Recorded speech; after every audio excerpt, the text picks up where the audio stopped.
Okay, here's a book. Treasure Island by Robert Louis Stevenson. Nice old book. And, falling apart, which is cool. Here's a illustration. I think there's going to be more of these. I'm sure there is. It says, Gray, following close behind me, had cut down the big bosun. Pretty scary.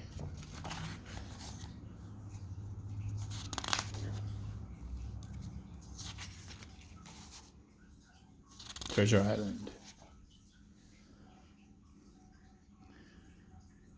by Robert Louis Stevenson, illustrated version, published in 1911. Not sure when it was written. Here's a dedication. It says, an American gentleman to SLO, an American gentleman, in accordance with whose classic taste the following narrative has been designed. It is now in return for numerous delightful hours and with the kindest wishes dedicated by his affectionate friend, the author. Table of contents. Got the Old Buccaneer and the Sea Cook, Adventure on Shore, Stockade, Sea Adventure, Captain Silver. List of illustrations. "Ow," I said, "stop him. It's Black Dog." Oh boy. Now here's a poem. Okay. Imagine you're in the store and you're thinking about whether you want to buy this book or not, and you come across this nice little poem. To the hesitating purchaser, that's you.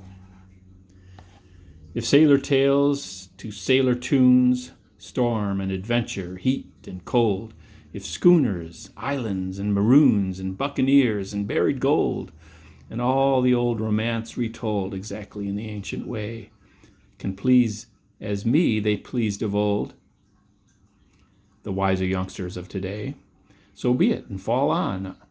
If not, if studious youth no longer crave the ancient appetites forgot, Kingston or Ballantyne the Brave or Cooper and the wood and wave, so be it also. And may I and all my pirates share the grave where these and their creations lie. Oh, wait a minute. Here's the map. Okay, we could stop reading now and just take this map and go dig up some treasure. Can't read it. Don't really know where that island is. It's in the Caribbean. There's some kind of description. 1750. Okay. 1754. Okay, so now we know when it is. Treasure Island. The Old Sea Dog at the Admiral Benbow, Chapter 1. The Old Buccaneer. Squire Trelawney, Dr. Lisley, and the rest of these gentlemen having asked me to write down the whole particulars about Treasure Island, from the beginning to the end, keeping nothing back but the bearings of the island, and that only because there is still treasure not yet lifted, I take up my pen in the year of grace 17 whatever, and go back to the time when my father kept the Admiral Benbow Inn, and the brown old seaman with the saber cut first took up his lodgings under our roof. I remember him as if it were yesterday, as he came plodding up to the inn door, his sea chest following behind in a hand barrow, a tall, strong, heavy, nut-brown man with his tarry pigtail falling over his shoulders of a soiled blue coat, his hands ragged and scarred with black broken nails, and the saber cut across one cheek, a dirty, livid white. I remember him looking round the cove and whistling to himself as he did so, and then breaking out in that old sea song that he sang so often afterwards. 15 men on a dead man's chest, yo-ho-ho, and a bottle of rum. Not like that, I'm sure. In the high old tottering voice that seemed to have been tuned and broken at the capstan bars. Then, He rapped on the floor with a bit of stick like a handspike that he carried, and when my father appeared, called roughly for a glass of rum. This, when it was brought to him, he drank slowly like a connoisseur, lingering on the taste, and still looking about him at the cliffs and up at the signboard. "There's a handy coves," says he at length, "and a pleasant situated grog shop. Much company, mate?" My father told him no, very little company, the more's the pity. "Well then," says he, "this is a berth for me. Here, you matey," he cried to the man who trundled the barrow. "Bring up alongside and help up my chest. I'll stay here a bit," he continued. "I'm a plain man. Rum and bacon and eggs is what I want. And that head up there for to watch ships off. What you might call me? You might call me the captain." "Oh, I see what you're at there." He threw down 3 or 4 gold pieces on the threshold. "You can tell me when I've worked through that," says he, looking as fierce as a commander. And indeed, bad as his clothes were, and coarsely as he spoke, he had none of the appearance of a man who sailed before the mast, but seemed like a mate or skipper accustomed to be obeyed or to strike. The man who came with the barrow told us the mail had set him down that morning before the Royal George, that he had inquired what inns there were along the coast, and hearing ours well spoken of, I suppose, and described as lonely, had chosen it from the others for his place of residence, and that was all we could learn of our guest. He was a very silent man by custom. All day he hung around the cove or up on the cliffs with a brass telescope. All evening he sat in a corner of the parlor next the fire and drank rum and water very strong.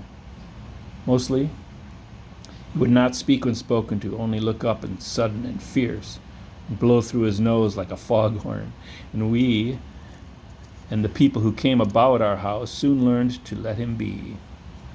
Every day, when he came back from his stroll, he would ask if any seafaring men had gone by along the road. At first we thought it was the want of company for his own kind that made him ask these questions, but at last we began to see he was desirous to avoid them. When a seaman put up at the Admiral Benbow, as now and then some did, making by the coast road for Bristol, he would look at him through the curtained door before he entered the parlor, and he was always sure to be as silent as a mouse when any such was present. For me, at least, there was no secret about the matter, for I was, in a way, a sharer in his alarms. He had taken me aside one day and promised me a silver 4-penny on the 1st of every month if I would only keep my weather eye open for a seafaring man with one leg, and let him know the moment he appeared. Often enough, when the 1st of the month came around and I applied to him for my wage, he would only blow through his nose at me, stare me down, but before the week was out, he was sure to think better of it, bring me my 4-penny piece, and repeat his orders to look out for the seafaring man with one leg. How that personage haunted my dreams, I need scarcely tell you. On a stormy night, when the wind shook the 4 corners of the house, and the surf roared along the cove and up the cliffs, I would see him in 1,000 forms and with 1,000 diabolical expressions. Now the leg would be cut off at the knee, now at the hip. Now he was a monstrous kind of a creature who had never had but one leg, and that in the middle of his body. To see him leap and run and pursue me over the hedge and ditch was the worst of nightmares. And altogether I paid pretty dear for my monthly 4-penny piece, in the shape of these abominable fancies. But though I was so terrified by the idea of the seafaring man with one leg, I was far less afraid of the captain himself than anybody else who knew him.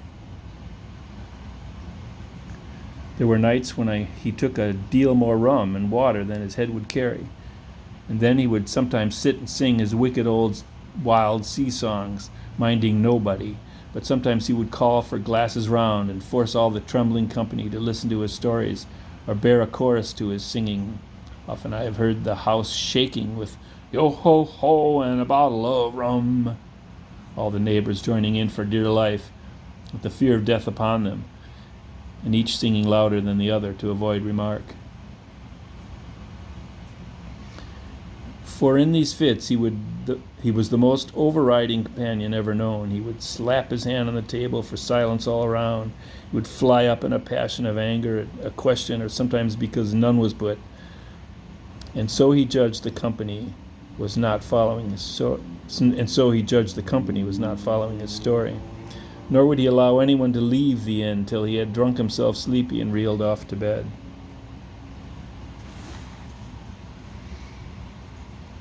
His stories were what frightened people worst of all. Dreadful stories they were, about hanging and walking the plank, and storms at sea, and the dry Tortugas, and wild deeds in places in the Spanish Main. By his own account, he must have lived his life among some of the wickedest men that God ever allowed upon the sea. And the language in which he told these stories shocked our plain country people almost as much as the crimes they described. My father was always saying the inn would be ruined, for people would soon cease coming there, to be tyrannized over and put down and sent shivering to their beds. But I really believe his presence did us good. People were frightened at the time, but on looking back they rather liked it. And there was even a party of the younger men who pretended to admire him, calling him a true sea dog and a real old salt and such names, and saying there was the sort of man that made England terrible at sea. In one way, indeed, he bade fair to ruin us, for he kept on staying week after week, and at last month after month, and so that all the money had been long exhausted. And still my father never plucked up the heart to insist on having more. If ever he mentioned it, the captain blew through his nose loudly, that you might say he roared, and stared my poor father out of the room. I have seen him wringing his hands after such a rebuff, and I am sure the annoyance and the terror he lived in must have greatly hastened his early and unhappy death. All the time he lived with us, the captain made no change whatever in his dress, but to buy some stockings from a hawker. One of the cocks of his hat having fallen down, he let it hang from that day forth, though it was a great annoyance when it blew. I remember the appearance of his coat when he patched himself upstairs in his room, which before the end was nothing but patches. He never wrote or received a letter, and he never spoke with any but the neighbors, and with these, for the most part, only when drunk on rum. The great sea chest none of us had ever seen open. He was only once crossed, and that was towards the end, when my poor father was far gone in the decline that took him off. Dr. Lively came one afternoon to see the patient, and took a bit of dinner with my mother, and went into the parlor to smoke a pipe until his horse should come down from the hamlet, for we had no stabling at the old Benbow. I followed him in, and I remember observing the contrast, the neat, bright doctor with his powder as white as snow and his bright black eyes and pleasant manners, made the coltish country folk, and above all, with that filthy, heavy, bleared scarecrow of a pirate of ours, sitting far gone in rum, with his arms on the table. Suddenly he, the captain that is, began to pipe up his eternal song. 15 men on a dead man's chest, yo-ho-ho, and a bottle of rum. Drink and the devil had done for the rest, yo-ho-ho, and a bottle of rum. At first I had supposed the dead man's chest to be the identical big box of his upstairs in the front room, and the thought had been mingled in my nightmares with that of the one-legged seafaring man, but by this time we had all long ceased to pay any particular notice to the song. It was new that night to nobody but Dr. Lively, and on him I observed it did not produce an agreeable effect, for he looked up for a moment quite angrily before he went on with his talk to old Taylor the gardener on a new cure for rheumatics. In the meantime, the captain gradually brightened up at his own music, and at last flapped his hand upon the table before him in a way we all knew to mean silence. The voices stopped at once, all but Dr. Lively's. He went on as before, speaking clear and kind and drawing briskly at his pipe between every word or two. The captain glared at him for a while, flapped his hand again, and glared still harder, and at last broke out with a villainous low oath. "Silence there between decks!" "Were you addressing me, sir?" says the doctor, and when the ruffian had told him with another oath that this was so, "I've only one thing to say to you," replies the doctor, "that if you keep on drinking rum, the world will soon be quit of a very dirty scoundrel." The old fellow's fury was awful. He sprang to his feet, drew and opened a sailor's clasp knife, and balancing it open on the palm of his hand, threatened to pin the doctor to the wall. The doctor never so much as moved. He spoke to him as before over his shoulder and in the same tone of voice, rather high, so that all in the room might hear, but perfectly calm and steady. "If you do not put that knife this instant in your pocket, I promise upon my honor, you shall hang at the next assizes." Then followed a battle of looks between them, but the captain soon knuckled under and put up his weapon and resumed his seat, grumbling like a beaten dog. "Now, sir," continued the doctor, "since I now know there's such a fellow in my district, you may count I'll have an eye upon you day and night. I'm not a doctor only, I'm a magistrate, and if I catch a breath of complaint against you, if it's only for a piece of incivility like tonight's, I'll take the effectual means to have you hunted down and routed out of this. Let that suffice." Soon after, Dr. Lively's horse came to the door, and he rode away, but the captain held his peace that evening and for many evenings to come.